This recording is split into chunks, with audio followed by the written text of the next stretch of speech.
ವೀಕ್ಷಕರೇ ನಮಸ್ಕಾರ. ಇವತ್ತು ನಮ್ಮ ಸುದ್ದಿ ಮನೆಯ ಜೊತೆ ನೋಡಿದರು ಏನಂತಾರೆ ಚಿತ್ರದ ನಾಯಕಿ ನಟಿ ಇದ್ದಾರೆ. ಮಾತಾಡಿಸ್ತಾ ಹೋಗೋಣ. ಬಹಳಷ್ಟು ವಿಶೇಷವಾದ ಕೆಲವೊಂದು ಅಂಶಗಳಿದೆ. ಟ್ರೈಲರ್ ನೋಡಿದೆ. ಕೆಲವೊಂದಷ್ಟು ವಿಚಾರಗಳನ್ನು ಮಾತಾಡಿಸ್ತಾ ಹೋಗೋಣ. ಮೇಡಮ್, ಅಪೂರ್ವ ಮೇಡಮ್, ನಮಸ್ತೆ. ನಮಸ್ತೆ. ಖುಷಿ ಆಗ್ತಿದೆ ಮತ್ತೆ BTS ಸಿನಿಮಾದ ನಂತರ ಮತ್ತೆ ಭೇಟಿ ಆಗ್ತಿದೀವಿ. ಒಂದು ಸಂತೋಷನ. ಹೌದು. ಹೇಗಿದ್ದೀರಾ? ಆರಾಮಾಗಿದ್ದೀನಿ, ನೀವು ಹೇಗಿದ್ದೀರಿ? ಚೆನ್ನಾಗಿದ್ದೀನಿ ಮೇಡಮ್. ಎಷ್ಟು ಖುಷಿ ಕೊಡುತ್ತೆ ಬ್ಯಾಕ್ ಟು ಬ್ಯಾಕ್ ಬಿಸಿಯಾಗಿದ್ದೀರಿ. ಹೌದು, ತುಂಬಾ ಖುಷಿ ಆಗುತ್ತೆ. ಅಂದ್ರೆ ಇದು ಎಲ್ಲ ಒಂದ್ ಮೂರ್ ವರ್ಷದ ಹಿಂದೆ ಮಾಡಿರೋಂತ ಸಿನಿಮಾಗಳು ಎಲ್ಲ ಒಟ್ಟೊಟ್ಟಿಗೆ ರಿಲೀಸ್ ಆಗ್ತಿದೆ. ತುಂಬಾ ಖುಷಿ ಆಗ್ತಿದೆ. 2024 ಕ್ಲೋಸಿಂಗು, 25 ಓಪನಿಂಗು ಎರಡೂ ಚೆನ್ನಾಗಾಗ್ತಿದೆ ಅಂತ ಅನ್ನಿಸ್ತಿದೆ. ನಟಿಯಾಗಿ ಮತ್ತೆ ನಿರ್ದೇಶಕಿಯಾಗಿ ಇವಾಗ ಐ ಥಿಂಕ್ ಒಳ್ಳೆ ಪೀರಿಯಡ್ ಶುರು ಆಗ್ತಿದೆ ಅಂತ ಅನ್ನಿಸ್ತೆ. ನೋಡೋಣ. ಹೇಗಿದೆ 2025? ಹೇಗೆ ಅನಿಸ್ತಿದೆ? ಇನ್ನು ಸೋ ಫಾರ್ ಚೆನ್ನಾಗಿದೆ. ಬಿಗಿನಿಂಗ್ ತುಂಬಾ ಚೆನ್ನಾಗಿದೆ. ಜನವರಿನಲ್ಲೇನೆ 2 ಸಿನಿಮಾ ರಿಲೀಸ್ ಆಗ್ತಿರೋದು. ನಿಮ್ಮ ವಸ್ತುಗಳಿಗೆ ನೀವೇ ಜವಾಬ್ದಾರ ಆಲ್ರೆಡಿ ಥಿಯೇಟರ್ ಅಲ್ಲಿ ಚೆನ್ನಾಗಿ ಓಡ್ತಿದೆ. ಇನ್ನೂ ಜನಗಳು ಬರ್ತಾ ಇದ್ದಾರೆ ಥಿಯೇಟರ್ಸ್ಗೆ, ಹೌಸ್ಫುಲ್ ಆಗ್ತಿದೆ. ತುಂಬಾ ಖುಷಿ ಆಗತ್ತೆ. ಅದಿನ್ನೇನು ಅದು ಇದ್ದಾಗ್ಲೇನೆ ನೋಡಿದವರು ಏನಂತಾರೆ ಕೂಡ ರಿಲೀಸ್ ಆಗ್ತಿದೆ 31ನೇ ತಾರೀಕು. ಸೊ ಫುಲ್ ತುಂಬಾ ಎಕ್ಸೈಟೆಡ್ ಆಗಿದ್ದೀನಿ. ನಿರ್ದೇಶಕಿಯಾಗಿ ಆಲ್ರೆಡಿ ಗೆದ್ದಿದ್ದೀರಿ BTS ಸಿನಿಮಾದ ಮುಖಾಂತರ. ಸೊ ಇನ್ನು ಬೇರೆ ಬೇರೆ ಪ್ಲಾನ್ಸ್ ಗಳೆಲ್ಲ ನಡೀತಿದ್ಯಾ? ಅಂದ್ರೆ ಈಗೇನು ಶುರು ಮಾಡಿರೋದು ನಿರ್ದೇಶನ. ಮತ್ತೆ ಅದರಲ್ಲಿ ನಂದು ಒಂದು 25 ನಿಮಿಷದ ಸಿನಿಮಾ ನಾನು ಡೈರೆಕ್ಟ್ ಮಾಡಿದ್ದು. ಸೊ ಅದ್ ಮಾಡಾದ್ಮೇಲೆ ಜನಕ್ಕೆ ಆ ಸಿನಿಮಾ ಇಷ್ಟ ಆಗಿದೆ ಅಂತ ಗೊತ್ತಾದ್ಮೇಲೆ ಇನ್ನೊಂದಷ್ಟು ಕತೆಗಳನ್ನ ಬರೆಯಕ್ಕೆ ಶುರು ಮಾಡಿದೀನಿ. ಪ್ರಾಬಬ್ಲಿ ಏಪ್ರಿಲ್ ಅಷ್ಟೊತ್ತಿಗೆ ಇನ್ನೊಂದು ಸಿನಿಮಾ ಶುರು ಮಾಡ್ತೀನಿ ಅನ್ಸತ್ತೆ ನಿರ್ದೇಶನ ಮಾಡಕ್ಕೆ. ಯಾವ ತರ ಸಬ್ಜೆಕ್ಟ್ಗಳು ನಾವು ನಿರೀಕ್ಷೆ ಮಾಡಬಹುದು ನಿಮ್ಮಿಂದ ಅಂತ ಜನಗಳು?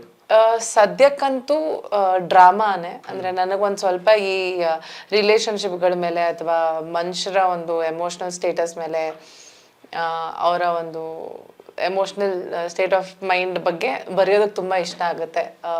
ಆ ಥರದೊಂದು ಫ್ಯಾಮಿಲಿ ಡ್ರಾಮಾ ಬರೀತಾ ಇದ್ದೀನಿ ಈಗ. ಸೊ ನೋಡೋಣ. ಸೊ BTS 5 ಜನ ನಿರ್ದೇಶಕರು, 5 ಕಥೆಗಳು ಬರುವಂತಹ ಕಥೆಗಳಿರುವಂತಹ ಸಿನಿಮಾ.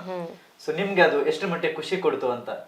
ತುಂಬಾ ಖುಷಿ ಕೊಡ್ತು. ಅಂದ್ರೆ ಇವಾಗ as a first time director ಅಲ್ಲ, ಇಡೀ ಒಂದು ದೊಡ್ಡ ಸೆಟ್ ಹ್ಯಾಂಡಲ್ ಮಾಡೋದಕ್ಕೆ ಅಥವಾ ಒಂದು 2 ಅವರ್ ಸಿನಿಮಾನ ಡೈರೆಕ್ಟ್ ಮಾಡೋದಕ್ಕೆ ಕಷ್ಟ ಆಗ್ಬೋದು. ಅಂದ್ರೆ ಆಸ್ ಅ ಫಸ್ಟ್ ಟೈಮರ್ ಇದು ನನ್ಗೊಂಥರ, ಈಗ ಸ್ಕೂಲಲ್ಲಿ ಫೈನಲ್ ಎಕ್ಸಾಮ್ ಮುಂಚೆ ಪ್ರಿಪರೇಟರಿ ಎಕ್ಸಾಮ್ಸ್ ಬರುತ್ತಲ್ಲ, ಆ ಥರ BTS ಒಂದು ಕಂಫರ್ಟ್ ಝೋನಲ್ಲಿ ಮಾಡಿದಂಥ ಸಿನಿಮಾ.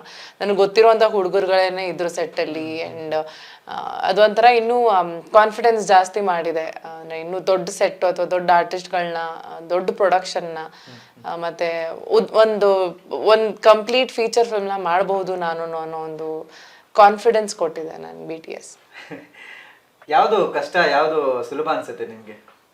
ನಟನೆ ಅಥವಾ ನಿರ್ದೇಶನ ಖಂಡಿತ ಕಷ್ಟ. ಅಂದ್ರೆ ಒಬ್ಬ ನಟಿಯಾಗಿ ನನ್ಗೆ ಡೈರೆಕ್ಟರ್ ಏನ್ ಹೇಳ್ತಾರೋ ಅಷ್ಟನ್ನ ಮಾತ್ರ ಡೆಲಿವರ್ ಮಾಡೋ ಅಷ್ಟಿರುತ್ತೆ ಅಷ್ಟೇ ನನ್ನ ಕೆಲಸ. ಮತ್ತೆ ಆಕ್ಟ್ ಮಾಡಿ ಬಂದ್ಮೇಲೆ ಎಷ್ಟೋ ತಿಂಗಳುಗಳಾದ್ಮೇಲೆ ಮತ್ತೆ ಪ್ರಮೋಷನ್ಗೆ ಕರೀತಾರೆ, ಈ ತರ ಇಂಟರ್ವ್ಯೂಸಿಗೆ ಕೂರೋದಷ್ಟೇ. ಬಿಟ್ರೆ ಇನ್ನೇನು ಇರಲ್ಲ ಆಕ್ಚುಲಿ ನನ್ನ ಕಡೆಯಿಂದ ಪಾರ್ಟಿಸಿಪೇಷನ್ ಅಂತ. ಬಟ್ ನಿರ್ದೇಶನ ಮಾಡಿದಾಗ ಪ್ರತಿಯೊಂದು, ಅಂದ್ರೆ pre production, post production, release ಆಗಿ ಅದು ಥಿಯೇಟರ್ಸ್ ಮುಟ್ಟೋವರೆಗೂ, ಮತ್ತೆ ಆ ಥಿಯೇಟ್ರಲ್ಲಿ ಸಿನಿಮಾನ ನಿಲ್ಸೋದಕ್ಕೂ ಕೂಡ ನಿರ್ದೇಶಕರು ಭಾಗಿಯಾಗಬೇಕಾಗತ್ತೆ.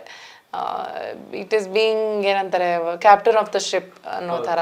ಅದು ಖಂಡಿತ ಕಷ್ಟ, ಚಾಲೆಂಜಿಂಗ್. ಬಟ್ ಅದಕ್ಕೆ ಒಂಥರ ಬೇರೆ ಥರಾನೇ ಖುಷಿ ಕೊಡುತ್ತದು. ಅಂದರೆ ಒಂದು ಮಗುಗೆ ಜನ್ಮ ಕೊಟ್ಟು ಅದನ್ನ ಬೆಳೆಸಿ ಏನೋ ಒಂದು ಉತ್ತುಂಗಕ್ಕೆ ತಗೊಂಡೋಗೋ ರೀತಿನಲ್ಲಿ ಅನ್ಸುತ್ತೆ. ಸೊ ಅದು ಕಷ್ಟ, ಬಟ್ ಇಷ್ಟ ಕೂಡ. ನಿಮ್ ಕೂದಲು ತುಂಬಾ ಚೆನ್ನಾಗಿದೆ ಅದು ಏನಂತಾರೆ DNA ಅಷ್ಟೇ. ನನ್ನ ಸೋದರತ್ತೆಗಿದೆ ಕರ್ಲಿ ಹೇರು, ನನ್ಗೆ ಹಂಗೆ ಬಂದಿದೆ ಅಷ್ಟೆ. ಮೊದ್ಲು ಇಷ್ಟ ಆಗ್ತಿರ್ಲಿಲ್ಲ, ಇವಾಗ ಇಷ್ಟ ಆಗೋದಕ್ಕೆ ಶುರು ಆಗಿದೆ. ಸ್ಟ್ರೇಟ್ನಿಂಗ್ ಎಲ್ಲ ಇಲ್ಲ, ಏನೋ ಟ್ರೈ ಮಾಡ್ತಿದ್ದೆ. ನಮ್ಮಮ್ಮ ಬೈದ್ ಕೂರ್ಸೋರು ಸ್ಟ್ರೇಟ್ನಿಂಗ್ ಎಲ್ಲ ಮಾಡ್ಸಕ್ ಬಿಟ್ಟಿಲ್ಲ ಅವಾಗ. ಬಟ್ ಅದೇ ಒಳ್ಳೇದಾಗ್ತಿದೆ ಅನ್ಸುತ್ತೆ. ಅಟ್ಲೀಸ್ಟ್ ಕೂದ್ಲು ಉದ್ರೋದ್ ನಿಂತಿದೆ ಸ್ವಲ್ಪ ಈಗ. ಈ ಸಿನಿಮಾ ಮೇಡಮ್ ತುಂಬಾ ಒಂದು ನಿಜ ಜೀವನಕ್ಕೆ ಹತ್ರವಾದದ್ದು ಅನ್ಸುತ್ತೆ. ಸೊ ನಿಮ್ಗೆ ಎಷ್ಟು ಹತ್ರ ಆಯ್ತು ಅಂತ ಈ ಕತೆ ಆಗ್ಲಿ, ಸೊ ಈ ಸಿನಿಮಾದ ಶೀರ್ಷಿಕೆ ಆಗ್ಲಿ? ತುಂಬಾ ಇಷ್ಟ ಆಯ್ತು. ಅಂದ್ರೆ ಈ ನಿಜ ಜೀವನಕ್ಕೆ ಹತ್ರ ಆಗಿರುವಂತಹ ಪಾತ್ರಗಳನ್ನ ಮಾಡಕ್ ನಾನು ಯಾವಾಗ್ಲೂ ಇಷ್ಟಪಡ್ತೀನಿ. ನಾನು ಇಷ್ಟು ಸಿನಿಮಾಗಳು ವಾಟ್ ಎವರ್ ಲಿಟಲ್ ಸಿನಿಮಾಗಳು ನಾನು ಮಾಡಿದ್ರು ಎಲ್ಲಾ ಕ್ಯಾರೆಕ್ಟರ್ಸು ಕೂಡ ನಿಜ ಜೀವನಕ್ಕೆ ಹತ್ರ ಆಗಿರುವಂತದ್ದನ್ನೇ ಆರಿಸ್ಕೊಂಡಿದೀನಿ. ನನಗೆ ಬಂದಿದೆ ಕೂಡ, ನಾನು ಆಯ್ಕೆ ಮಾಡೋದಕ್ಕಿಂತ ನನಗೆ ಬಂದಿರೋದು ಆ ಥರದ್ದೇನೆ ಪಾತ್ರಗಳು. ಆದ್ರೆ ನಾನು ತುಂಬಾ ಖುಷಿಯಾಗಿ ನಾನು ಅದನ್ನ ಮಾಡಿದ್ದೀನಿ, ಇಷ್ಟಪಟ್ಟು ಮಾಡಿದ್ದೀನಿ. ಈ ಸಿನಿಮಾ ಕೂಡ ಇನ್ಫ್ಯಾಕ್ಟ್ ಈ ಸಿನಿಮಾದಲ್ಲಿ ಬರೋಂಥ ನನ್ನ ಪಾತ್ರ ನನ್ನ ನಿಜ ಜೀವನಕ್ಕೆ ಆಲ್ಮೋಸ್ಟ್ ಒಂದು 70-80% ಹೋಲಿಕೆ ಆಗುವಂಥದ್ದು. ಸೊ ಇನ್ನೂ ಈಸಿಯಾಗಿ ಪರ್ಫಾರ್ಮ್ ಮಾಡಿದ್ದೀನಿ. ಅದು ಅಲ್ಲದೆ ನವೀನ್ ಶಂಕರ್ ಜೊತೆ ಆ್ಯಕ್ಟ್ ಮಾಡಿರೋದು, ಅವ್ನು ನನ್ನ ಹಳೆ ಸ್ನೇಹಿತ, ಬಟ್ ತುಂಬ ಒಳ್ಳೆ ನಟ. ಅವನನ್ನು ಅವನು ಆಲ್ರೆಡಿ ಪ್ರೂವ್ ಮಾಡ್ಕೊಂಡಿರುವಂಥ ನಟ. ಅವನ ಜೊತೆ ಆ್ಯಕ್ಟ್ ಮಾಡ್ತಿದ್ದೀನಿ ಅನ್ನೋದು ಡಬಲ್ ಖುಷಿ ಇದೆ. ಹಾಗೆ ಕುಲ್ದೀಪ್ ಕಾರ್ಯಪ್ಪ ಅವರ ಫಸ್ಟ್ ಸಿನಿಮಾ ಇದು, ಆ್ಯಕ್ಚುಲಿ ಸೆಕೆಂಡ್ BTS ಮಾಡಿದ್ದು. ಸೊ ಅವರಿಗೆ ಇದ್ದಿದ್ದಂತಹ ಒಂದು ಕ್ಲಾರಿಟಿ ಆಗಿರ್ಬೋದು ಕತೆ ಬಗ್ಗೆ ಅಥವಾ ಕ್ಯಾರೆಕ್ಟರೈಸೇಷನ್ ಬಗ್ಗೆ, ತುಂಬ ಈ ಥರ ಮೊದಲನೇ ಸಿನಿಮಾನಲ್ಲೇ ತುಂಬ ಇನ್ವೆಸ್ಟ್ ಮಾಡಿ ರಿಸರ್ಚ್ ಮಾಡಿ ಬರೆಯುವಂಥ ಡೈರೆಕ್ಟರ್ಸ್ ನನಗೆ ತುಂಬ ಇಷ್ಟ ಆಗ್ತಾರೆ. ಅಂಥ ಡೈರೆಕ್ಟರ್ಗಳಲ್ಲಿ ಇವರೊಬ್ಬರು. ಇವ್ರ ಜೊತೆ ಕೆಲಸ ಮಾಡಿ ತುಂಬ ಖುಷಿಯಾಗಿದೆ. ಸೊ ನವೀನ್ ಶಂಕರ್ ಅವರು ನೀವು ಹಳೆಯ ಸ್ನೇಹಿತರು ಅಂತ ಹೇಳಿದ್ರಿ. ಸ್ನೇಹಿತ ಅಂದಾಗ ಆನ್ ಸ್ಕ್ರೀನ್ ಇನ್ನೂ ತುಂಬಾ ಚೆನ್ನಾಗಿ ಅದು ಮೂಡ್ ಬಂದಿರುತ್ತೆ. ಸೊ ಯಾವ ರೀತಿ ಇರುತ್ತೆ? ಅಂದ್ರೆ ನಾನು ನವೀನ ಆಕ್ಚುಲಿ ಒಂದು ಸಿನಿಮಾ ಯಾವಾಗ ಗೊತ್ತಾ, ಐ ಥಿಂಕ್ 2015 ಅಥವಾ ಹಂಗೇನೋ 14 ಅಥವಾ 15 ಒಂದು ಆ್ಯಕ್ಟ್ ಮಾಡಿದ್ವಿ. ಅದು ಯಾವುದೋ ಕಾರಣಕ್ಕೆ ರಿಲೀಸ್ ಆಗಲಿಲ್ಲ ಆ ಸಿನಿಮಾ. ಅವಾಗಿಂದ ಪರಿಚಯ ನಾನು ಅವನು. ಆ್ಯಕ್ಚುಲಿ ಈ ಸಿನಿಮಾಗೆ ತುಂಬ ಹೆಲ್ಪ್ ಆಯಿತು ನನಗೆ. ಅಷ್ಟು ವರ್ಷಗಳಿಂದ ಫ್ರೆಂಡ್ಶಿಪ್ ಇದ್ದಿದ್ದು ಈ ಸಿನಿಮಾಗೆ ತುಂಬ ಹೆಲ್ಪ್ ಆಯಿತು. ಯಾಕೆ ಅಂತಂದರೆ ಇದು ತುಂಬ ಒಂದು ಎಮೋಷ್ನಲಿ ಬಾಂಡ್ ಆಗುವಂಥದ್ದು ಮತ್ತು ಮೆಂಟಲಿ ಕನೆಕ್ಟ್ ಆಗುವಂಥ ಪಾತ್ರಗಳು ಎರಡೂ. ಸೊ ಆ್ಯಕ್ಟ್ ಮಾಡುವಾಗ ಕಂಫರ್ಟ್ ಝೋನ್ ಇತ್ತು ನನಗೆ. ಎಲ್ಲೂ ಕೂಡ ಅಯ್ಯೋ ಯಾರೋ ಅಂದರೆ ಹೊಸಬ್ರ ಜೊತೆ ಆ್ಯಕ್ಟ್ ಮಾಡ್ತಿದ್ದೀನಲ್ಲಪ್ಪ ಅಂದರೆ ಆ ಎಮೋಷ್ನಲ್ ಬಾಂಡನ್ನು ಶೇರ್ ಮಾಡ್ಕೋತಾ ಇದ್ದೀನಿ ಅನ್ನೋ ಒಂದು ಅಡಕಿರ್ಲಿಲ್ಲ ನನ್ನಲ್ಲಿ. ಸೊ ತುಂಬ ಹೆಲ್ಪ್ ಆಯಿತು. ನವೀನೇ ನನ್ನ ಕೋ ಆ್ಯಕ್ಟರ್ ಆಗಿದ್ದಿಂದ. ಇನ್ನೊಂದು ಫನ್ ಫ್ಯಾಕ್ಟ್ ಏನು ಅಂದರೆ, ಈ ಸಿನಿಮಾಗೆ ಆ್ಯಕ್ಚುಲಿ ನವೀನೇ ನನ್ನನ್ನು ರೆಫರ್ ಮಾಡಿದ್ದು. ಕುಲ್ದೀಪ್ ಅವ್ರು ನವೀನಿಗೆ ಕತೆ ಹೇಳುವಾಗ ಈ ಥರದ್ದು ಔಟ್ಲುಕ್ ಇರೋ ಒಂದು ಹುಡುಗಿನ ಹುಡುಕ್ತಿದ್ದೀನಿ ಅಂತ ಹೇಳಿದಾಗ ನವೀನ್ ಇಮಿಡಿಯೇಟಾಗಿ ನನ್ನ ಫೋಟೋ ತೋರಿಸಿದ್ರಂತೆ. ಸೊ ಅವ್ರು ಇಮಿಡಿಯೇಟಾಗಿ ನನ್ನನ್ನು ಕರೆದು ನೆಕ್ಸ್ಟ್ ಇನ್ 2-3 ಡೇಸಲ್ಲೇ ಫಿಕ್ಸ್ ಆಗಿದ್ದಂಥ ಕ್ಯಾರೆಕ್ಟರ್ ಇದು. So I am forever grateful to Naveen and Kuldeep both. Madam, ಇವಾಗ ನಾಯಕಿ ನಟಿಯರ ಪಾತ್ರ ಇತ್ತೀಚೆಗೆ ಹೆಂಗಾಗಿದೆ ಅಂದ್ರೆ ಅಷ್ಟೊಂದು ಸ್ಟ್ರಾಂಗ್ ಆಗಿರಲ್ಲ ಸಿನಿಮಾಗಳಲ್ಲಿ. ನಾವ್ ಹಿಂದಿನ ಸಿನಿಮಾಗಳಂದ್ರೆ ಕೆಲವೊಂದು ಹಳೆ ಸಿನಿಮಾಗಳಲ್ಲೆಲ್ಲ ನಾಯಕನಿಗೆ ಎಷ್ಟು ಪ್ರಾಮುಖ್ಯತೆ ಇರುತ್ತೋ ಅಷ್ಟೇ ಸಮವಾಗಿ ನಾಯಕ ಕೂಡ ಇರೋದು. ಸೊ ಇತ್ತೀಚೆಗೆ ಬರುವಂತ ಸಿನಿಮಾಗಳಲ್ಲಿ ನಾಯಕಿಯರಿಗೆ ಅಷ್ಟಾಗಿ ಸ್ಟ್ರಾಂಗ್ ಇರಲ್ಲ, ಪ್ರಾಮುಖ್ಯತೆ ಇರಲ್ಲ. ಸೊ ಇಲ್ಲಿ ನಿಮ್ಗೆ ಯಾವ ರೀತಿ ಇದೆ ಅಂತ? ಈ ಸಿನಿಮಾ ಇನ್ಫ್ಯಾಕ್ಟ್ ನಾನು ಮಾಡಿರೋಂಥ ಅಷ್ಟು ಸಿನಿಮಾಗಳಲ್ಲೂ ಇಫ್ ಯು ಅಬ್ಸರ್ವ್ ಏನಂದ್ರೆ ಸೂಪರ್ ಹಿಟ್ ಆಗಿಲ್ಲದೆ ಇರಬಹುದು ಸಿನಿಮಾಗಳು, ಬಟ್ ನನ್ನ ಪಾತ್ರಕ್ಕೆ ಸ್ಪೇಸ್ ಮತ್ತು ವೇಟ್ ಇದ್ದಿದ್ರಿಂದನೇ ನಾನು ಒಪ್ಕೊಂಡು ಮಾಡಿರೋವಂಥದ್ದು. ಈ ಸಿನಿಮಾ ಕೂಡ ಈ ಕ್ಯಾರೆಕ್ಟರ್ಗೆ ದಕ್ಕಬೇಕಾಗಿರುವಂಥ ಸ್ಥಾನ ಇದೆ. ಒಂದು ಇಂಪ್ಯಾಕ್ಟ್ ಕ್ರಿಯೇಟ್ ಮಾಡ್ತಾಳೆ. ಆ್ಯಕ್ಚುಲಿ ನನ್ನ ಸ್ಕ್ರೀನ್ ಸ್ಪೇಸ್ ಇದರಲ್ಲಿ ಪ್ರಾಬಬ್ಲಿ ಒಂದು 3/4 ಗಂಟೆ ಅಷ್ಟು ಇರಬಹುದು, ಬಟ್ ಅಷ್ಟೇ ಹೊತ್ತಲ್ಲಿ ಸಿದ್ಧಾರ್ಥ್ ಅಂತ ಹೀರೋ, ನವೀನ್ ಕ್ಯಾರೆಕ್ಟರ್, ಅವನನ್ನು ಇಂಪ್ಯಾಕ್ಟ್ ಮಾಡುವಂಥದ್ದಾಗಿರ್ಬೋದು ಅಥವಾ ನನ್ನ ಕ್ಯಾರೆಕ್ಟರೈಸೇಷನ್ ಆಗಿರ್ಬೋದು ತುಂಬ ಚೆನ್ನಾಗಿದೆ. ಆಮೇಲೆ ತುಂಬ ಒಳ್ಳೆ ಸ್ಪೇಸ್ ಕೊಟ್ಟಿದ್ದಾರೆ ಪರ್ಫಾರ್ಮ್ ಮಾಡೋದಕ್ಕೆ. ಹಾಗಾಗಿ ಇನ್ನೂ ಎಕ್ಸ್ಟ್ರಾ ಸ್ಪೆಷಲ್ ಆಯಿತು ಈ ಸಿನಿಮಾ ನನಗೆ. ನೀವು ಹೇಳ್ದಂಗೆ ಹಳೆ ಕಾಲದಲ್ಲಿ ಆ್ಯಕ್ಚುಲಿ ಪುಟ್ಟಣ್ಣ ಅವ್ರ ಸಿನಿಮಾಗಳೆಲ್ಲ ನೋಡಿದಾಗ ಅವ್ರ ಕ್ಯಾರೆಕ್ಟರೈಸೇಷನ್ ಮಾಡ್ತಿದ್ದಿದ್ದು ನೋಡಿದ್ರೆ ಒಂದು ಹೆಣ್ಣಿನ ಸುತ್ತಾನೆ ನಡೆಯುವಂಥ ಕತೆಗಳನ್ನ ಮಾಡಿದ್ದಾರೆ. ಆಮೇಲೆ ಇನ್ಸ್ಪೈರಿಂಗ್ ಕತೆಗಳನ್ನ ಮಾಡಿದ್ದಾರೆ. ಆಗಿನ ಕಾಲದಲ್ಲೇ ತುಂಬ ಪ್ರೋಗ್ರೆಸಿವ್ ಆಗಿ ಯೋಚನೆ ಮಾಡಿ ಇವಾಗೂ ಕೂತ್ಕೊಂಡು ನೋಡಿದ್ರು ಅದು ಕನೆಕ್ಟ್ ಆಗುತ್ತೆ. ಎಷ್ಟು ಕತೆಗಳು, ಪಾತ್ರಗಳು ಆ ಥರದ್ದು ಐ ಥಿಂಕ್ ಈ ನಡುವೆ ಬರೋಕ್ಕೆ ಶುರು ಆಗಿದೆ ಅನ್ಸುತ್ತೆ. ಇನ್ಫ್ಯಾಕ್ಟ್ ಸಪ್ತಸಾಗರದಾಚೆ ಎಲ್ಲೋನಲ್ಲಿ ಕೂಡ ಚೈತ್ರ ಅವ್ರಿಗಾಗಿರ್ಬೋದು ಅಥವಾ ರುಕ್ಮಿಣಿ ಆಗಿರ್ಬೋದು, ಅವರಿಬ್ರಿಗೂ ತುಂಬ ಒಳ್ಳೆ ಸ್ಕ್ರೀನ್ ಸ್ಪೇಸ್ ಕೊಟ್ಟಿದ್ದಾರೆ ಹೇಮಂತ್ ಅವರು. ಸೊ ಐ ಥಿಂಕ್ ನಿಧಾನಕ್ಕೆ ಮತ್ತೆ ಶುರು ಆಗ್ತಿದೆ ಅನ್ಸುತ್ತೆ ಆ ಕಲ್ಚರ್ ನೋಡ್ಬೇಕು. ಅಂದ್ರೆ ತುಂಬಾ ಚೆನ್ನಾಗಿತ್ತು ಮೇಡಮ್ ಅವಾಗ ನೋಡಕ್ಕೆ. ಆ ನಾಯಕ ನಟನಿಗೆ ಎಷ್ಟು ಪ್ರಾಮುಖ್ಯತೆ ಇತ್ತು, ನಾಯಕಿಗೆ ಅದೇ ರೀತಿ ಕೊಡೋರು. ಸ್ವಲ್ಪ ಇತ್ತೀಚೆಗೆ ಅದೆಲ್ಲ ತುಂಬಾ ಕಮ್ಮಿ ಆಯ್ತು. ಹೌದು, ಬಟ್ ಅದೇ ಅಂದ್ರೆ ಯಾರನ್ನೂ ಬ್ಲೇಮ್ ಮಾಡೋಕ್ಕಾಗಲ್ಲ. ಇವಾಗ ಏನಾಗೋಗುತ್ತೆ ಗೊತ್ತಾ, ಒಂದು ಸಿನಿಮಾ ಅಂತ ಮಾಡಿದಾಗ ಪ್ರೊಡ್ಯೂಸರ್ಗಳಿಗೆ ಅವ್ರು ಹಾಕಿರೋ ಒಂದಷ್ಟು ಬಂಡವಾಳ ವಾಪಸ್ ಬರಬೇಕು. ನಮ್ಮ ದೇಶದಲ್ಲಿ ಹೀರೋ ವರ್ಷಿಪಿಂಗ್ ತುಂಬ ಇದೆ. ಸೊ ಈ ಹೀರೋ ಮೇಲೆ ದುಡ್ಡು ಇನ್ವೆಸ್ಟ್ ಮಾಡಿದಾಗ ವಾಪಸ್ ಬರುತ್ತೆ ಅನ್ನೋದೊಂದು ಕಾನ್ಫಿಡೆನ್ಸ್ ಇರುತ್ತೆ ಪ್ರೊಡ್ಯೂಸರ್ಸ್ಗೆ. ಸೊ ಪ್ರಾಬಬ್ಲಿ ಅವ್ರಿಗೆ ಜಾಸ್ತಿ ಸ್ಕ್ರೀನ್ ಸ್ಪೇಸ್ ಕೊಟ್ಟು ಅಥವಾ ಅವರ ಮೇಲೆ ಕತೆ ಬರೆಯೋದು ಎಕನಾಮಿಕಲಿ ವಯಬಲ್ ಆ್ಯಂಡ್ ಸೆಲೆಬಲ್ ಅದು. ಸೊ ಯಾರನ್ನೂ ಬ್ಲೇಮ್ ಮಾಡೋಕ್ಕಾಗಲ್ಲ ಒಂಥರ, ಅದು ಏನಂತಾರೆ ಕಹಿ ಸತ್ಯ ಅಷ್ಟೇ. ಇಲ್ಲಿ ಈ ಸಿನಿಮಾದಲ್ಲಿ ಪಾತ್ರ ನೀವು ಅಭಿನಯಿಸ್ಬೇಕಾದ್ರೆ ಮೇಡಮ್, ನಿಮ್ಗೆ ಯಾವತ್ತಾದ್ರೂ ನಿಮ್ಗೆ ಅನಿಸ್ತಾ ಇದು ನನಗೆ ತುಂಬಾ ನನ್ನ ಜೀವನಕ್ಕೆ ತುಂಬಾ ಹತ್ರ ಈ ತರ ಘಟನೆ ಕೂಡ ನಡೆದಿತ್ತು ಹೌದು ಅನ್ನೋ ರೀತಿ ಯಾವ್ದನ್ನ ಪಾತ್ರ ನಿಮ್ಗೆ ಫೀಲ್ ಆಗಿದ್ದು ಉಂಟಾ ಅಂತ ಈ ಸಿನಿಮಾದಲ್ಲಿ? ಅಂದ್ರೆ ನನ್ಗೆ ಸಿಚುವೇಶನ್ ಯಾವ್ದು ಇದೇ ತರ ಆಗಿಲ್ಲ ನನ್ನ ಜೀವನದಲ್ಲಿ. ಬಟ್ ಅವಳು ಅಂದ್ರೆ ಪಾತ್ರ ಆಗಿದ್ರೆ ಅಲ್ಲ, ಆ ಪಾತ್ರನೇ ನಾನಾಗಿದ್ರೆ ಬಹುಶಃ ಏನಂತಾರೆ ಸೇಮ್ ರಿಯಾಕ್ಟ್ ಮಾಡಿರೋಳು ಅನ್ಸುತ್ತೆ. ಅಲ್ಲಿ ಸಿನಿಮಾನಲ್ಲಿ ನಡೆಯುವಂಥ ಪ್ರತಿಯೊಂದು ಘಟನೆಗಳಲ್ಲಿ ನಂತರನೇ ರಿಯಾಕ್ಟ್ ಮಾಡಿದಾಳೆ ನಾಡಿಯಾ ಕಾಸರನ್ ಅವಳು. ಸೊ ಆ ಥರ ಅಂದರೆ ಕ್ಯಾರೆಕ್ಟರೈಸೇಷನ್ ಅಥವಾ ಪರ್ಸ್ನಾಲಿಟಿ ಏನಿದೆ, ಐ ಥಿಂಕ್ ಅದನ್ನ ಮ್ಯಾಚ್ ಮಾಡ್ತೀನಿ ನಾನು. ಅವಳು ಅಂದರೆ ಡೋಂಟ್ ಕೇರ್ ಆ್ಯಟಿಟ್ಯೂಡು, ಅಂದರೆ ಆ್ಯಕ್ಚುಲಿ ನೋಡಿದವ್ರು ಏನು ಅನ್ಕೋತಾರೆ ಅನ್ನೋ ಒಂದು ಇದೇ ಇರಲ್ಲ ಅವಳಿಗೆ, ಯೋಚನೆನೇ ಇರಲ್ಲ, ಲೈನ್ ಡಿಕ್ಷನರಿಲಿ ಇರೋದೇ ಇಲ್ಲ ಅವಳಿಗೆ. ನನ್ನ ರಿಯಲ್ ಲೈಫಲ್ಲಿ ಕೂಡ ನಾನು ಆದಷ್ಟು ಹಾಗೆ ಇದ್ದೀನಿ ಅಂತ ಅನ್ಸುತ್ತೆ. ನಾನು ಮಾಡ್ತಿರೋ ರೋಲ್ಸ್ ಆಗಿರ್ಬೋದು ಅಥವಾ ತಗೊಳ್ತಿರೋಂಥ ಚಾಲೆಂಜಿಂಗ್ ಪಾತ್ರಗಳಾಗಿರ್ಬೋದು, ಬಹುಶಃ ತುಂಬ ಜನಕ್ಕೆ ಅದು ಏನು ಇಷ್ಟು ಒಂಥರ ಕ್ವೆಶ್ಚನಬಲ್ ರೋಲ್ಸ್ನ ಮಾಡ್ತಿದಾರಲ್ಲ, ಏನ್ ಅನ್ಕೋತಾರೆ ನೋಡ್ದವ್ರು ಅಂತ ಅವ್ರಿಗೆ ಅನ್ಸ್ತಿರತ್ತೆ, ನನ್ಗೆ ಅನ್ಸಲ್ಲ. ನಿಜ ಜೀವನದಲ್ಲಿ ನೀವು ಪಾತ್ರಗಳು ಮಾಡ್ಬೇಕಾದ್ರೆ ಯಾವ್ದೇ ಪಾತ್ರ ಇರ್ಬೋದು ಇಲ್ಲಿವರೆಗೂ ಅವಾಗ ಅನ್ಸಿದ್ದುಂಟಾ ಅಯ್ಯೋ ಈ ಪಾತ್ರ ಮಾಡಿದ್ರೆ ನೋಡಿದ್ರೆ ಏನ್ ಅನ್ಕೊಂತಾರೋ? ನನ್ಗೆ ಆಕ್ಚುಲಿ ಎಲ್ಲರಿಗಿಂತ ಗೊತ್ತಾ, ನಮ್ಮ ಅಪ್ಪ ಅಮ್ಮ ಏನಾರು ಅವ್ರಿಗೇನಾರು ಅದು ಬೇಜಾರಾಗ್ಬೋದಾ ಅಥವಾ ಅವ್ರಿಗೆಲ್ಲಾದ್ರೂ ಎಂಬ್ಯಾರೆಸ್ಮೆಂಟ್ ಫೀಲ್ ಆಗ್ಬೋದಾ ಅಂತ ಅನ್ಸಿರುತ್ತೆ. But I think they also understand, ಅಂದರೆ ಅಪ್ಪ ಅಮ್ಮ ಕೂಡ ದೇ ಅಂಡರ್ಸ್ಟ್ಯಾಂಡ್ ದಟ್ ಇದೊಂದು ಪಾತ್ರ ಮತ್ತು ಇದು ಅಷ್ಟು ಹೊತ್ತು ಮಾತ್ರ ಜೀವಿಸಿರ್ತೀನಿ, ಅದ್ರ ಆಚೆಗೆ ನಾನು ಕಂಪ್ಲೀಟ್ಲಿ ಡಿಫ್ರೆಂಟ್ ಪರ್ಸನ್ ಅನ್ನೋದು ಅರಿವು ಅವ್ರಿಗೂ ಇರುತ್ತೆ. ಸೊ ಹಂಗೆ ಅನ್ಸಿಲ್ಲ, ಆನೆಸ್ಟ್ಲಿ ಸ್ಪೀಕಿಂಗ್. ಅನ್ಸಿಲ್ಲ, ನೋಡಿದ್ರೆ ಏನ್ ಅನ್ಕೊಂತಾನೆ ಅಂತ ಅನ್ನೋರ ಬಗ್ಗೆ ತಲೆ ಕೆಡಿಸ ಇಲ್ಲ.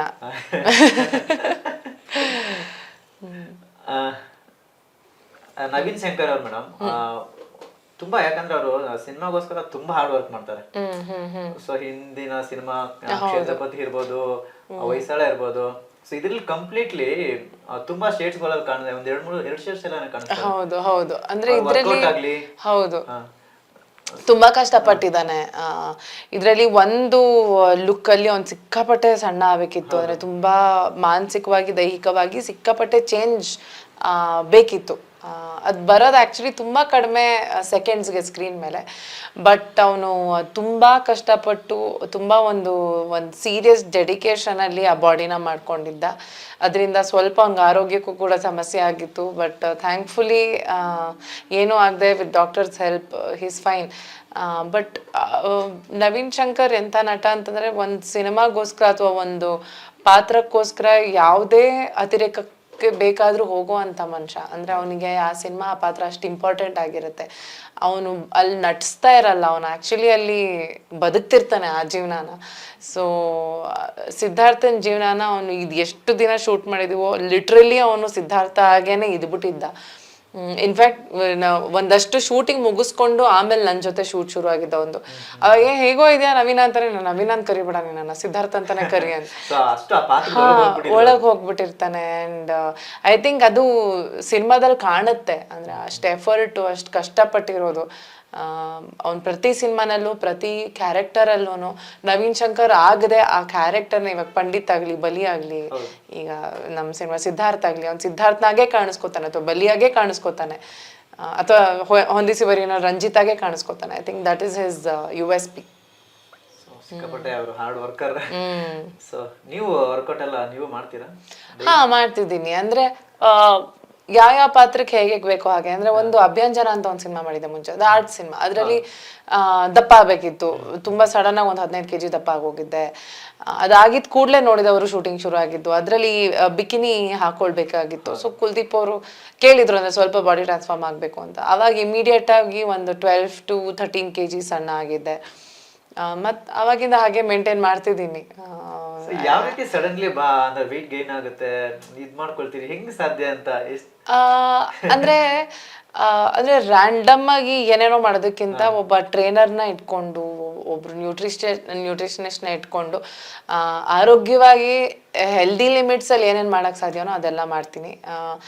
ನಾನು ನಟಿ ಹೌದು, ಬಟ್ ಅಲ್ಟಿಮೇಟ್ಲಿ ನಾನು ಇದ್ರೇನೆ ತಾನೇ ಬೇರೆ ಎಲ್ಲ ಮಾಡೋಕ್ಕಾಗೋದು. ಸೊ ನಂಗೆ ಅಷ್ಟೊಂದು ರಿಸ್ಕ್ ತೊಗೊಂಡು ಮಾಡೋದಕ್ಕೆ ನನಗೆ ಸ್ವಲ್ಪ ಭಯ.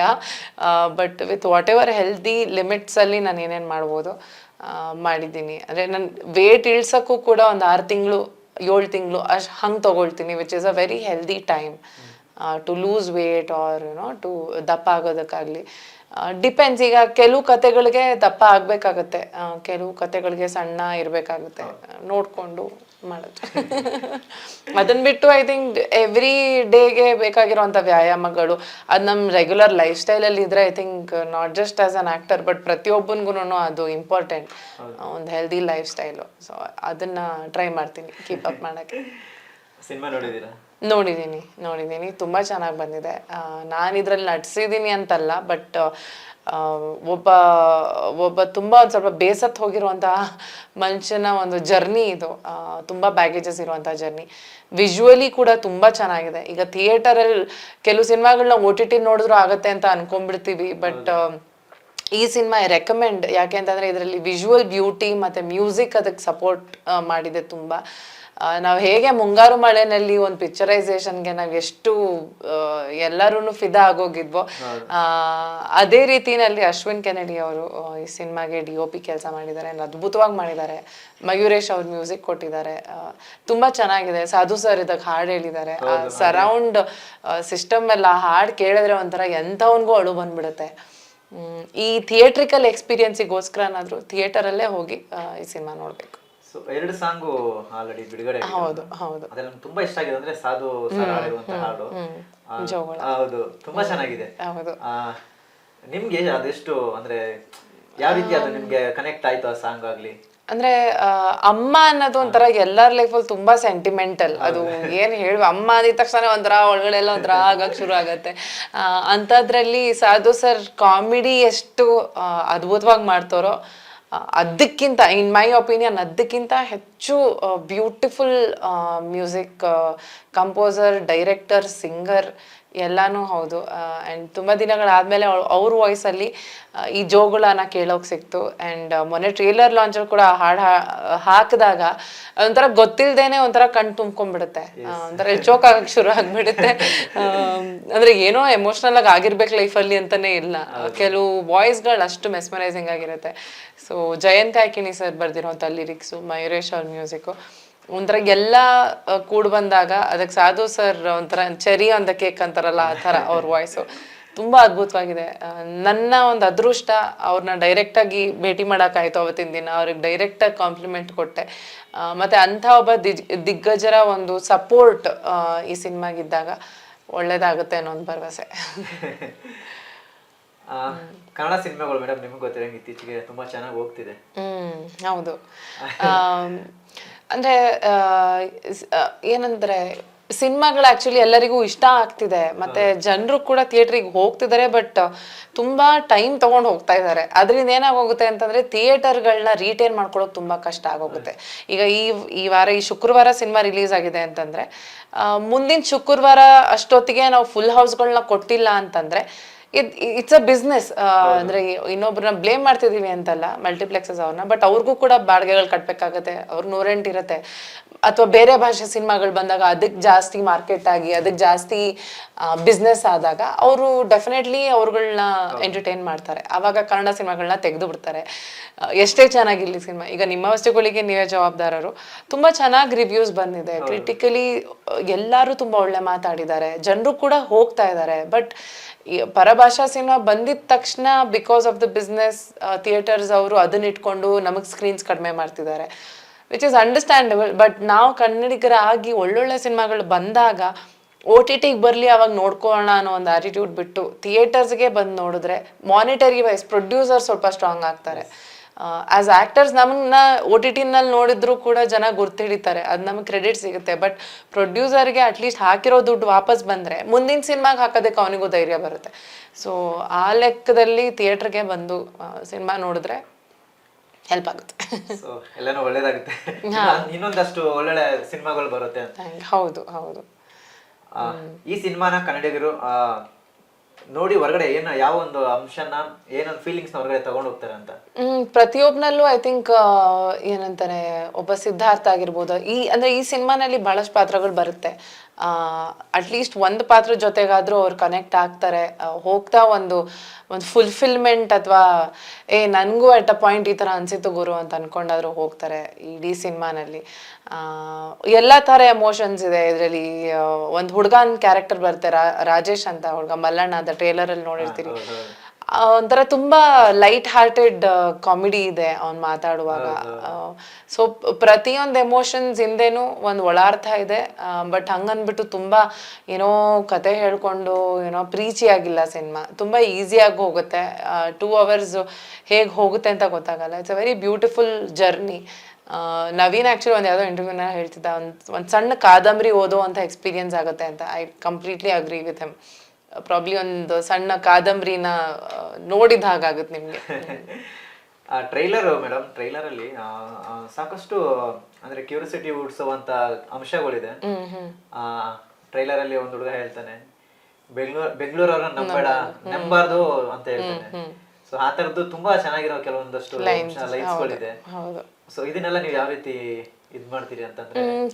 ಅಂದ್ರೆ ನನಗೆ ಒಂದೇನ್ ಖುಷಿ ಆಗೋದು ಅಂದ್ರೆ ಈ ತರ ಸಂಭಾಷಣೆ ಅಥವಾ ಈ ತರ ಸ್ಟೋರಿ ಸಿನಿಮಾನಲ್ಲಿ ನಾನು ಭಾಗಿಯಾಗಿರೋದು ನನ್ನ ಅದೃಷ್ಟ. ಅಂದ್ರೆ ತುಂಬಾ ಅರ್ಥಬದ್ಧವಾಗಿರುವಂತಹ ಲೈನ್ಸು, ಆಮೇಲೆ ಏನಂತಾರೆ ಜೋಕ್ ಅದು, ಬಟ್ ದೆನ್ ಜೋಕ್ ಹಿಂದೆ ಒಂದು ಅರ್ಥ ಇರತ್ತಲ್ಲ, ಆ ತರ ನಂಗೆ ತುಂಬಾ ಇಷ್ಟ ಆಗುತ್ತೆ. ಅಂಡ್ ಅದೇ ತರ ಸಂಭಾಷಣೆ ಥ್ರೂ ಔಟ್ ದ ಫಿಲ್ಮ್ ಇದೆ. ಇದರಲ್ಲಿ ನವೀನ್ ಮತ್ತೆ ಅವ್ರ ತಾಯಿದು ಪದ್ಮಾವತಿ ರಾವ್ ಅವ್ರು ಆಕ್ಟ್ ಮಾಡಿದ್ದಾರೆ. 40 ವರ್ಷಗಳಾದ್ಮೇಲೆ ಮತ್ತೆ ಕನ್ನಡಕ್ಕೆ ಬಂದಿದ್ದಾರೆ ಪದ್ಮಾವತಿ ಮೇಡಮ್. ಸೊ ಅವರಿಬ್ಬರದು ಒಂದು ಒಡನಾಟ, ಒಂದು ಮದರ್ ಯುನೋ ವ್ಯಾಲ್ಯೂ ಸಿಸ್ಟಮ್ ಆಗಿರ್ಬೋದು, ಅಥವಾ ಮಧ್ಯದಲ್ಲಿ ಅವ್ನ್ ಸಿದ್ಧಾರ್ಥ್ ಜರ್ನಿನಲ್ಲಿ ನಾನ್ ಸಿಕ್ಕಾಗ ಇಬ್ರು ಏನೋ ಯಾರಾದ್ರೂ ಲವರ್ಸ್ ಆಗಿ ಅಥವಾ ಅವಾಗಿನೂ ಸಿಕ್ಕಿರುವಂತ ಒಂದು ಹುಡುಗ ಹುಡುಗಿ ಫ್ರೆಂಡ್ಶಿಪ್ ಅಲ್ಲಿ ಆಗುವಂತ ಸಂಭಾಷಣೆ ಆಗಿರ್ಬೋದು, ಅಥವಾ ಎಲ್ಲೋ ಹೋದಾಗ ಈ ತರ ಯಾರೋ ಸಣ್ಣ ಸಣ್ಣ ಮಕ್ಕಳು ಮಾತಾಡಿಸ್ಕೊಂಡು ಗೇಲಿ ಮಾಡ್ಕೊಂಡು ಆ ಮಜಾ ಇರ್ಬೋದು, ಎಲ್ಲದೂನು ನೋಡಕ್ಕೆ ಸಿಗುತ್ತೆ ಈ ಸಿನಿಮಾನಲ್ಲಿ. ನಾನು ಈ ಸಿನಿಮಾ ನೋಡಿದಾಗ ಆಕ್ಚುಲಿ ಏನಂತಾರೆ, ಆಸ್ ಅನ್ ಆಡಿಯನ್ಸ್ ನೋಡ್ತಿದ್ದೆ, ನಾನು ಅಲ್ಲಿ ಇದ್ದೀನಿ ಅನ್ನೋದು ನನಗೆ ಮ್ಯಾಟರೇ ಆಗಲಿಲ್ಲ. So as an audience I have thoroughly enjoy the film. I think ಎಲ್ಲರಿಗೂ ಇಷ್ಟ ಆಗುತ್ತೆ. ಖಂಡಿತ ಮೇಡಮ್. ಸಿನಿಮಾ ಇದೆ ತಿಂಗಳು ಕೊನೆ 31ಕ್ಕೆ ಬಿಡುಗಡೆ ಆಗ್ತದೆ. ಸೊ ಸಿನಿಮಾ ನೀವು ಆಲ್ರೆಡಿ ನೋಡಿದಿರಿ. ನಮ್ಗೆ ಕುತೂಹಲ ಕಾಯ್ತಿದೀವಿ ಇನ್ನು ಸಿನಿಮಾ ನೋಡ್ಲಿಕ್ಕಾಗಿ. ಸೊ ಏನ್ ಹೇಳ್ತೀರಿ ಆಡಿಯನ್ಸ್ಗೆ? ನವೀನ್ ಶಂಕರ್ ಪ್ರತಿ ಸಲ ಅವ್ನು ಪ್ರತಿ ಸಿನಿಮಾ ಮಾಡಿದಾಗ್ಲೂ ಏನೋ ಒಂದು ವಿಭಿನ್ನವಾಗೇ ಮಾಡ್ತಾನೆ ಅನ್ನೋದನ್ನ ಆಲ್ರೆಡಿ ನಿಮ್ಮೆಲ್ಲರ ಮುಂದೆ ಅದು ಪ್ರೂವ್ ಆಗೋಗಿದೆ. ಅಂಡ್ ಇದು ಕೂಡ ಅವ್ನು ಮೊದ್ಲು ಯಾವುದು ಮಾಡದೇ ಇರುವಂಥ ಶೇಡ್ ಇದೆ ನವೀನ್ದು ಇದರಲ್ಲಿ. And his hard work is already seen, ಟ್ರೇಲರಲ್ಲಿ ನೀವು ನೋಡಿದ್ದೀರಾ. ಮತ್ತೆ ಒಂದು ಕುಲ್ದೀಪ್ ಕಾರ್ಯಪ್ಪ ಅವರ ಡೆಬ್ಯೂ ಸಿನಿಮಾ ಇದು, ಬಟ್ ಎಲ್ಲೂ ಕೂಡ ಅದು ಡೆಬ್ಯೂ ಅಂತ ಅನ್ನಿಸ್ದೇ ಇರೋಷ್ಟು ಫೈನ್ ಆಗಿ ಮಾಡಿದ್ದಾರೆ ಸಿನಿಮಾನ. ಒಂದು ಬ್ಯೂಟಿಫುಲ್ ವಿಜುವಲ್ಸ್ ಆಗಿರ್ಬೋದು, ಮ್ಯೂಸಿಕ್ ಆಗಿರ್ಬೋದು, ಮತ್ತೆ ಸಹ ನಟರ ಒಂದು ಕಾಂಟ್ರಿಬ್ಯೂಷನ್ ಆಗಿರ್ಬೋದು. I think it's a complete package. ಥಿಯೇಟ್ರಿಗೆ ಬಂದಾಗ ನೀವು ಏನು ದುಡ್ಡು ಕೊಟ್ಟು ಸಿನಿಮಾ ನೋಡಕ್ ಕೂತಿರ್ತೀರೋ ನಿಮಗೆ ಬೇಜಾರಂತೂ ಆಗಲ್ಲ ಖಂಡಿತ. ದಯವಿಟ್ಟು ನವೀನ್ ಶಂಕರ್ ಫ್ಯಾನ್ಸ್ ಆಗಿರ್ಬೋದು ಅಥವಾ ಏನೋ ಸಿನಿಮಾ ಫ್ಯಾನ್ಸ್ ಆಗಿರ್ಬೋದು, ದಯವಿಟ್ಟು ಎಲ್ಲರೂ ಥಿಯೇಟರಿಗೆ ಬನ್ನಿ. It's a request. ಬಿಕಾಸ್ OTTಗೆ ಯಾವಾಗ ಬರುತ್ತೆ ಅಂತಂದ್ರೆ ಥಿಯೇಟರಲ್ಲಿ ಚೆನ್ನಾಗಿ ಓಡಿದಾಗ OTTಗೆ ಬರೋದು, ಇಲ್ಲಾಂತಂದ್ರೆ OTTಗೂ ಬರಲ್ಲ ಸಿನಿಮಾ. ಸೊ ಕಾಯ್ಬೇಡಿ, ಅಥವಾ ಈ ವಾರ ಬೇಡ ಮುಂದಿನ ವೀಕೆಂಡ್ ಹೋಗೋಣ ಅಂತ ಹಾಗೆ ನಿರ್ಲಕ್ಷ್ಯ ಮಾಡಬೇಡಿ. ದಯವಿಟ್ಟು ಥಿಯೇಟರ್ಸಿಗೆ ಬನ್ನಿ. ನಾವೆಲ್ಲ ಥಿಯೇಟರ್ಸಲ್ಲಿ ರೌಂಡ್ಸಿಗೆ ಬರ್ತಾ ಇರ್ತೀವಿ, ಅಲ್ಲೇ ಸಿಗೋಣ. Thank you madam. Thank you so much madam. ಮತ್ತೆ ಸಿಗೋಣ madam cinema. Thank you so much. Thank you.